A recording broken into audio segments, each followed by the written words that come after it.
اعوذ باللہ من الشیطان الرجیم بسم اللہ الرحمن الرحیم۔ سورہ نساء آیت نمبر 103 کا آخری حصہ۔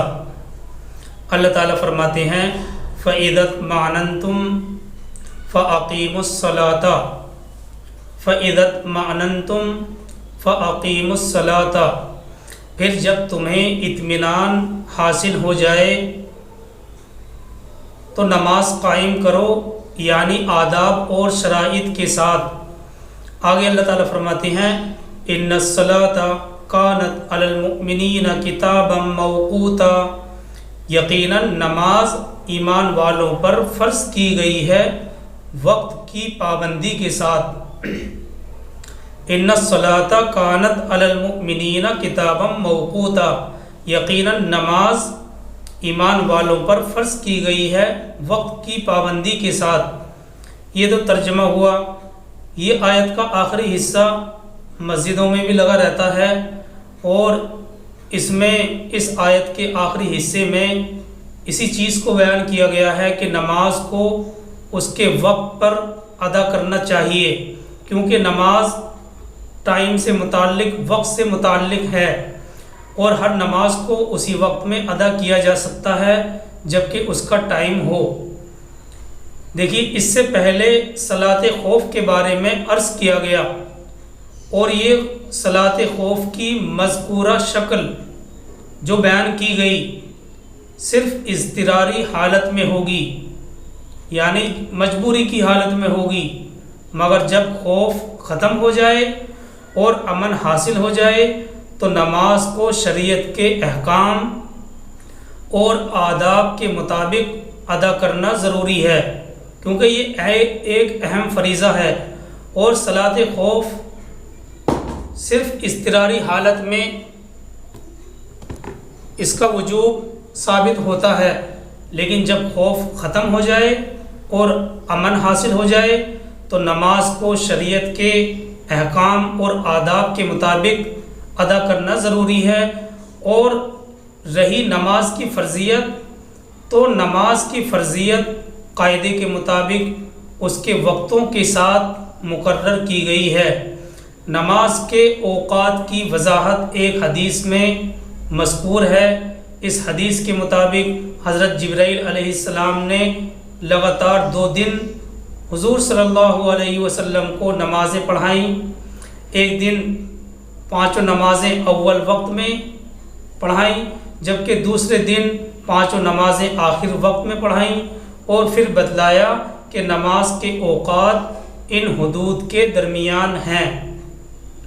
اور دیکھیے، تفسیر عثمانی میں یہ بات آیت کے تحت نقل کی گئی ہے، یعنی جب خوف ختم ہو جائے اور اطمینان حاصل ہو جائے تو پھر نماز پڑھو اطمینان سے اور تعدیل ارکان سے، اور شرائط کی رعایت کرتے ہوئے آداب کے ساتھ نماز پڑھو جیسا کہ امن کی حالت میں پڑھنی چاہیے۔ اور جن زائد حرکات کی اجازت دی گئی ہے وہ خوف کی حالت کے ساتھ خاص ہے۔ بے شک نماز فرض ہے متعین وقت میں، سفر میں، حضر میں، اطمینان، خوف میں، اس وقت ادا کرنا ضروری ہے جبکہ اس کا ٹائم ہو۔ یہ نہیں ہونا چاہیے کہ جب چاہو ادا کر لو، نہیں، بلکہ اللہ تبارک و تعالیٰ نے ایک ضابطہ ہر نماز کے لیے مقرر کر دیا ہے ٹائم کے اعتبار سے، اور ہر نماز کو اسی وقت ادا کیا جا سکتا ہے جبکہ اس کا ٹائم مقرر ہو جائے۔ تو جو صلاۃ خوف ہے وہ اضطراری حالت کے ساتھ خاص ہے۔ بے شک نماز فرض ہے متعین وقت میں، سفر میں، حضر میں، اطمینان میں، اس وقت ادا کرنا ضروری ہے جب اس کا ٹائم ہو۔ یہ نہیں ہونا چاہیے کہ جب چاہے ادا کر لو۔ آیت کا مطلب یہ ہے کہ نماز کے بارے میں حق تعالی شانہ نے پورا قانون اور تعین فرما دیا ہے، وقت کا تعین فرما دیا ہے کہ حضر میں کیا ہونا چاہیے، سفر میں کیسے نماز پڑھنی چاہیے، ہر حال میں نماز کی پابندی کرنی چاہیے۔ اور نماز ایک ایسا فریضہ ہے وہ کسی حال میں بھی معاف نہیں ہے۔ تو یہ آیت نمبر 103 کا آخری حصہ تھا جو آپ کے سامنے رکھا گیا۔ آگے چلتے ہیں سورہ نساء آیت نمبر 104 کی طرف۔ اللہ تعالیٰ فرماتے ہیں وَلَا تَهِنُوا فِي ابْتِغَاءِ الْقَوْمِ، اور اس دشمن گروہ کا پیچھا کرنے میں کمزوری نہ دکھاؤ۔ وَلَا تَهِنُوا فِي ابْتِغَاءِ الْقَوْمِ، اور اس دشمن گروہ کا پیچھا کرنے میں کمزوری نہ دکھاؤ۔ اِن تَكُونُوا تَعْلَمُونَ فَإِنَّهُمْ يَعْلَمُونَ كَمَا تَعْلَمُونَ، اگر تمہیں تکلیف پہنچی ہے تو تمہاری طرح انہیں بھی تو تکلیف پہنچتی ہے۔ اِن تَكُونُوا تَعْلَمُونَ فَإِنَّهُمْ يَعْلَمُونَ كَمَا تَعْلَمُونَ، اگر تمہیں تکلیف پہنچی ہے تو تمہاری طرح انہیں بھی تو تکلیف پہنچتی ہے۔ یہ نصیحت بھرا بہت ہی پیارا اللہ تبارک و تعالیٰ کا انداز ہے۔ یہ نصیحت سے بھرا ہوا بہت ہی پیارا انداز ہے۔ اللہ تعالیٰ آگے فرماتے ہیں وَتَرْجُونَ مِنَ اللَّهِ مَا لَا يَرْجُونَ، اور تم اللہ سے ایسی امیدیں رکھتے ہو جیسی امیدیں وہ نہیں رکھتے۔ یعنی جو منکرین ہیں، کافرین ہیں، اللہ کو ماننے والے نہیں ہیں، اللہ تعالیٰ ان کے بارے میں ایمان والوں کو مخاطب کر کے فرماتے ہیں وَتَرْجُونَ مِنَ اللَّهِ مَا لَا يَرْجُونَ، اور تم یعنی ایمان والے اللہ سے ایسی امیدیں رکھتے ہو جیسی امیدیں وہ نہیں رکھتے ہیں۔ یعنی جو ایمان والے ہیں، ایمان والوں کو اللہ سے جنت کی امید ہے، اللہ سے مغفرت کی امید ہے، اور اس دنیا میں بھی امن، چین، سکون، قلبی سکون کی بھی امید ہے، کیونکہ جب اللہ سے کوئی شخص وابستہ ہو جاتا ہے تو ہر طرح کی امید اللہ سے لگ جاتی ہے، اور اس کے برخلاف اللہ کے دشمنوں کو اللہ سے کوئی امید نہیں ہے۔ لہٰذا اس اعتبار سے ہمیں خوش ہونا چاہیے۔ ایمان والوں کو اللہ سے جنت کی امید ہوتی ہے، اللہ سے مغفرت کی امید ہوتی ہے، اور اس دنیا میں بھی امن، چین، راحت، قلبی سکون، دلی سکون کی بھی امید ہوتی ہے، کیونکہ جب دل اللہ کی ذات سے وابستہ ہو جاتا ہے تو ہر طرح کی امید اللہ کی ذات سے لگ جاتی ہے، اور اس کے برخلاف اللہ کے دشمنوں کو اللہ سے کوئی امید نہیں ہے۔ لہٰذا اس اعتبار سے ہمارے لیے خوشی کا مقام ہے۔ اور سورہ محمد کی ایک پیار بھری آیت ہے جو اللہ تبارک و تعالیٰ نے مومنین کے بارے میں ارشاد فرمائی ہے، اس کا ترجمہ بھی سامنے رکھ دیتے ہیں تاکہ ہمیں اپنے ایمان پر اللہ کی ذات سے فخر محسوس ہو۔ اللہ تعالیٰ سورہ محمد کی آیت میں ارشاد فرماتے ہیں ذَلِكَ بِأَنَّ اللَّهَ مَوْلَى الَّذِينَ آمَنُوا وَأَنَّ الْكَافِرِينَ لَا مَوْلَى لَهُمْ۔ یہ سورہ محمد پارہ نمبر 26 اور آیت نمبر 11 ہے۔ کیا محبت بھرے الفاظ ہیں جو اللہ تبارک و تعالیٰ نے اس آیت میں ارشاد فرمائے ہیں۔ اللہ تعالیٰ فرماتے ہیں ذَلِكَ بِأَنَّ اللَّهَ مَوْلَى الَّذِينَ آمَنُوا وَأَنَّ الْكَافِرِينَ لَا مَوْلَى لَهُمْ۔ سورہ محمد آیت نمبر 11۔ یہ اس لیے ہے کہ اللہ مومنین کا مولا ہے، اور یہ جو منکرین ہیں ان کا مولا نہیں ہے۔ وَأَنَّ الْكَافِرِينَ لَا مَوْلَى لَهُمْ، اور جو لوگ اللہ کا انکار کرنے والے ہیں ان کا مولا نہیں ہے۔ مولا کا مطلب مالک، ویسے تو اور بھی وضاحت ہے۔ یہ اس لیے کہ اللہ مومنین کا مولا ہے اور یہ منکرین جو ہیں ان کا مولا نہیں ہے۔ ایسا دل کرتا ہے کہ بار بار اس آیت کی تلاوت کی جائے، کیونکہ اس آیت کے اندر ایک محبت بھرا پیغام ہے جو اللہ کی طرف سے مومنین کو دیا گیا ہے۔ اور سورہ آل عمران کی آخری آیت جو ہم پڑھ چکے ہیں، اس میں بھی اہل ایمان کو ایسی ہی نصیحت کی گئی ہے۔ ہم پڑھ چکے ہیں سورہ آل عمران کے آخر میں اللہ تعالیٰ نے وہاں فرمایا تھا یا ایھا الذین آمنوا اصبروا وصابروا ورابطوا، اے ایمان والو صبر سے کام لو اور صبر کرنے میں اپنے دشمن سے بڑھ جاؤ اور مربوط رہو، جڑے رہو۔ تو اس سے معلوم ہوتا ہے کہ صبر اور استقامت میں ہم کو اللہ کے منکرین سے آگے ہونا چاہیے، کیونکہ ہمارا سہارا اللہ ہے۔ وَاصْبِرْ وَمَا صَبْرُكَ إِلَّا بِاللَّهِ، اللہ تعالیٰ فرماتے ہیں سورہ نحل میں ہے، اور آپ صبر کیجئے اور آپ کا صبر تو اللہ ہی کی توفیق سے ہے، آپ کا صبر تو اللہ ہی کی توفیق سے ہے۔ اور اس آیت نمبر 104 کے آخری الفاظ ہیں، اللہ تعالیٰ فرماتے ہیں وَكَانَ اللَّهُ عَلِيمًا حَكِيمًا، اور یقیناً اللہ علیم بھی ہے اور حکیم بھی ہے۔ یہاں تک اہل ایمان سے خطاب تھا، یہاں تک مومنین کو اللہ تبارک و تعالیٰ نے مخاطب کیا، اور یہ خطاب ہے تو مختصر لیکن بہت جامع ہے، یعنی کم الفاظ میں ایک ٹھاٹے مارتا ہوا سمندر ہے۔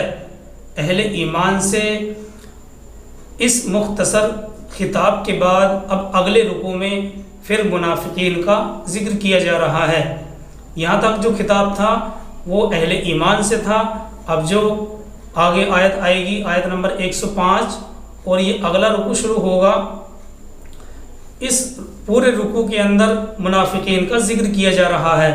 آگے چلتے ہیں آیت نمبر 105 کی طرف، اللہ تعالیٰ فرماتے ہیں اِنَّا أَنزَلْنَا عَلَيْكَ الْكِتَابَ بِالْحَقِّ لِتَحْكُمَ بَيْنَ النَّاسِ بِمَا أَرَاكَ اللَّهُ، اے نبی صلی اللہ علیہ وسلم یقیناً ہم نے آپ پر کتاب نازل کی ہے حق کے ساتھ۔ اِنَّا أَنزَلْنَا عَلَيْكَ الْكِتَابَ بِالْحَقِّ، اے نبی صلی اللہ علیہ وسلم یقیناً ہم نے آپ پر کتاب نازل کی ہے حق کے ساتھ، تاکہ آپ لوگوں کے درمیان فیصلہ کریں اس کے مطابق جو اللہ نے آپ کو دکھایا ہے۔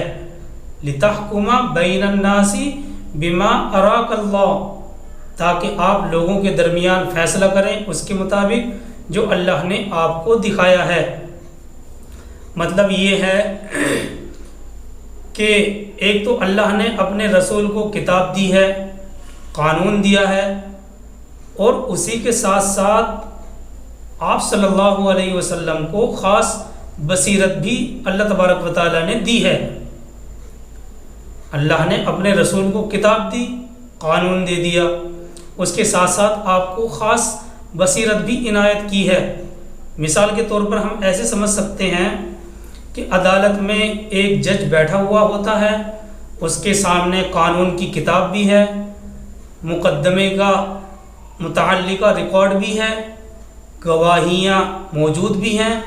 اب ایک اس کی اپنی عقل اور فیصلہ کرنے کی طاقت بھی ہوتی ہے۔ جج کے سامنے قانون کی کتاب ہے، مقدمے کا متعلقہ ریکارڈ ہے، گواہیاں بھی موجود ہیں۔ اب اس کی اپنی عقل اور فیصلہ کرنے کی ایک طاقت بھی ہوتی ہے جس کو سامنے رکھ کر وہ فیصلہ کرتا ہے۔ یہی وہ چیز ہے جس کے بارے میں اللہ تعالیٰ فرماتے ہیں کہ جیسا کہ ہم آپ کو دکھاتے ہیں بما اراک اللہ، ایک تو اللہ نے کتاب نازل کی، اس میں قانون بیان کر دیا، اور پھر اسی چیز کو بیان کرنے کے لیے اللہ تعالیٰ نے بما اراک اللہ کا لفظ استعمال کیا۔ جیسا کہ ہم آپ کو دکھاتے ہیں اس کے مطابق آپ فیصلہ کریں۔ آگے اللہ تعالیٰ فرماتے ہیں وَلَا تَقُلْ لِلْخَائِنِينَ خَصِيمًا، یہ بھی آیت نمبر 105 کا ہی حصہ ہے اور آخری حصہ ہے۔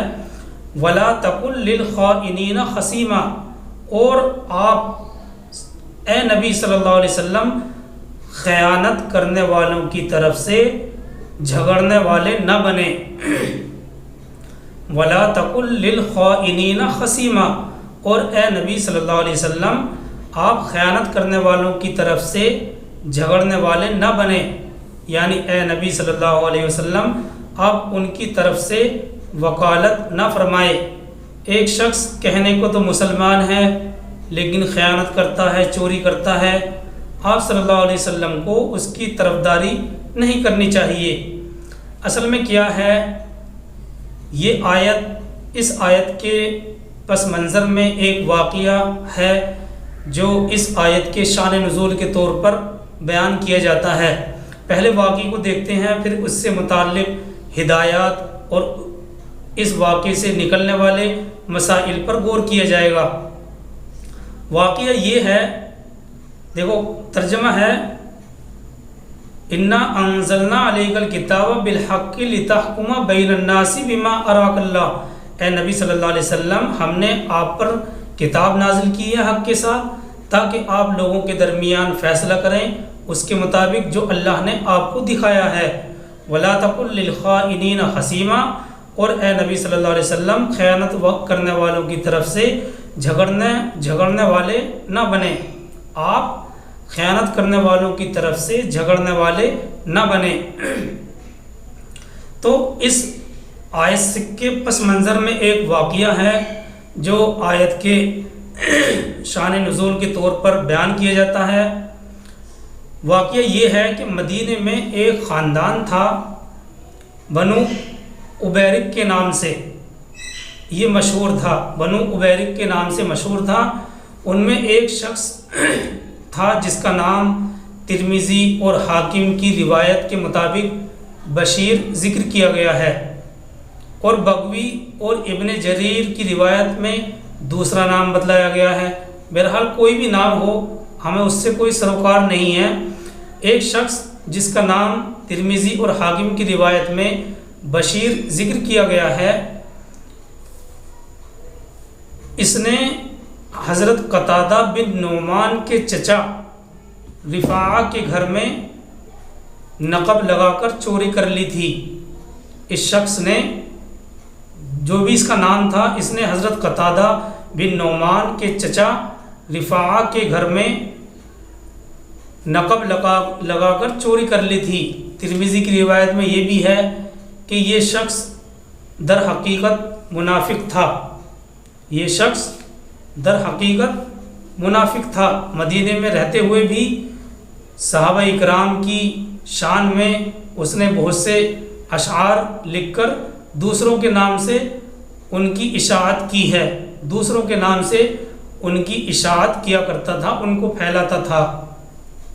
اور چوری کی صورت یہ ہوئی کہ ہجرت کے ابتدائی زمانے میں، جب ہجرت ہو گئی تھی، ہجرت کے بعد کا جو ابتدائی زمانہ تھا، اس زمانے میں عام صحابہ فقر و فاقے کے ساتھ تنگی کی زندگی بسر کیا کر رہے تھے، اور ان کی عام خوراک جو کا آٹا ہوا کرتا تھا، یا پھر کھجوریں یا گیہوں کا آٹا ہوتا تھا، جو کہ بہت کم، گیہوں کا آٹا بہت کم میسر تھا، اور کہا جائے کہ مدینے میں تو ملتا ہی نہیں تھا، بلکہ ملک شام سے جب آتا تو کچھ لوگ مہمانوں کے لیے یا کسی اور خاص ضرورت کے لیے خرید لیا کرتے تھے۔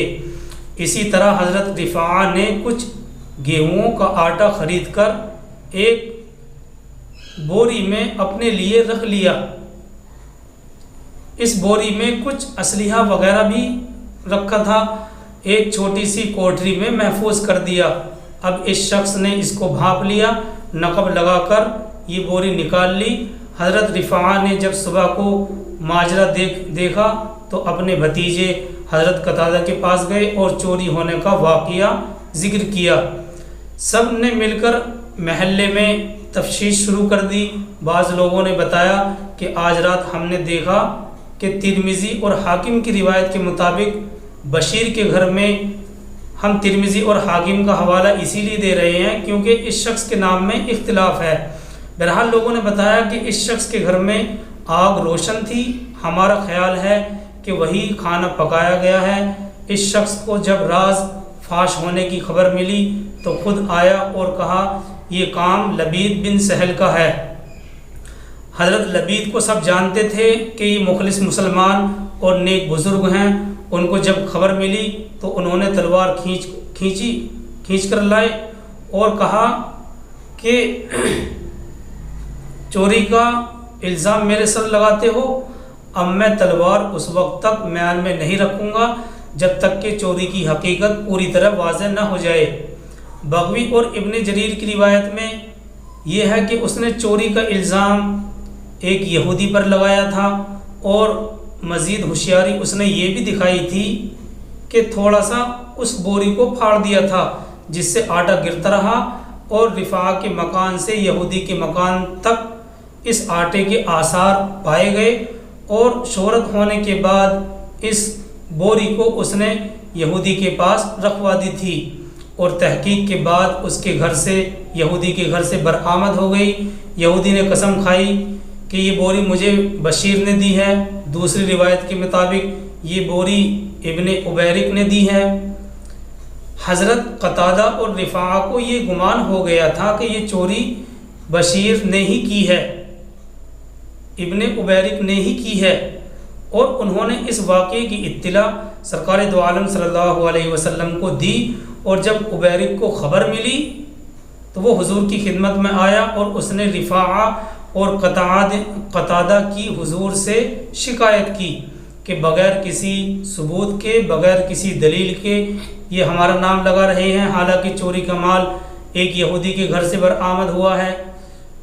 ظاہری حالات اور آثار سے سرکار دو عالم صلی اللہ علیہ وسلم بھی ان کا بھی اس طرف رجحان ہو گیا تھا کہ یہ کام یہودی کا ہی ہے۔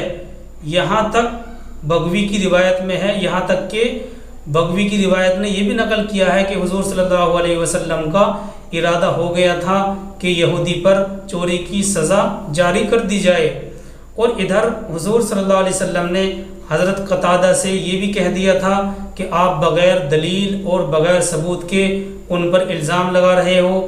حضرت قتادہ اس بات سے بڑے رنجیدہ ہوئے تھے، اور حضرت رفاع کو جب معلوم ہوا کہ حضور نے قتادہ سے یہ بات فرمائی ہے تو انہوں نے بھی صبر کیا اور کہا واللہ المستعان، یہ جملہ ارشاد فرمایا واللہ المستعان، یعنی یہ وہ جملہ ہے جو حضرت یعقوب علیہ السلام نے یوسف علیہ السلام کی جدائیگی کے وقت کہا تھا، واللہ المستعان، اللہ ہی سے ہم مدد طلب کرتے ہیں، مدد چاہتے ہیں۔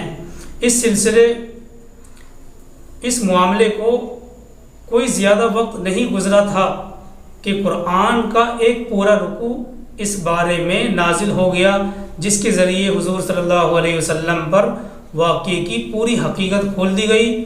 قرآن مجید نے ابن عبیرک کی چوری کھول دی، اس کے راز کو فاش کر دیا، اور یہودی کو باعزت بری کر دیا، اور اس شخص کی چوری جب کھل گئی تو یہ مدینہ بھاگ گیا تھا، مکہ پہنچ گیا اور مشرکین کے ساتھ مل گیا۔ اگر وہ پہلے منافق تھا تو اب کافر ہو گیا، اور اگر پہلے مسلمان تھا تو اب مرتد ہو گیا۔ بہرحال اس واقعے میں یہی حکم فرمایا جا رہا ہے کہ واقعے کی اصل حقیقت ہم نے قرآن میں نازل کر دی ہے، اور اللہ نے جو علم اور معرفت آپ کو عطا کی ہے اس کے مطابق آپ فیصلہ کریں۔ اللہ تعالیٰ فرماتے ہیں اِنَّا أَنزَلْنَا عَلَيْكَ الْكِتَابَ بِالْحَقِّ لِتَحْكُمَ بَيْنَ النَّاسِ بِمَا أَرَاكَ اللَّهُ، اے نبی صلی اللہ علیہ وسلم، یقیناً ہم نے آپ پر کتاب نازل کی ہے حق کے ساتھ تاکہ آپ لوگوں کے درمیان فیصلہ کریں اس کے مطابق جو اللہ نے آپ کو دکھایا ہے۔ وَلَا تَقُلْ لِلْخَائِنِينَ خَصِيمًا، اور آپ اے نبی خیانت کرنے والوں کی طرف سے جھگڑنے والے نہ بنیں، یعنی اے نبی آپ ان کی طرف سے وکالت نہ فرمائیں۔ اور یہ پورا رکوع ہی اس واقعے سے متعلق ہے، انشاءاللہ باقی کا ترجمہ ہم کل دیکھیں گے۔ اللہ تعالیٰ عمل کی توفیق عطا فرمائے۔ سبحان اللہ وبحمدہ، سبحانک اللہم وبحمدک، نشہد ان لا الہ الا انت ونستغفرک ونتوب الیک۔ سبحان ربک رب العزۃ عما یصفون وسلام علی المرسلین والحمد للہ۔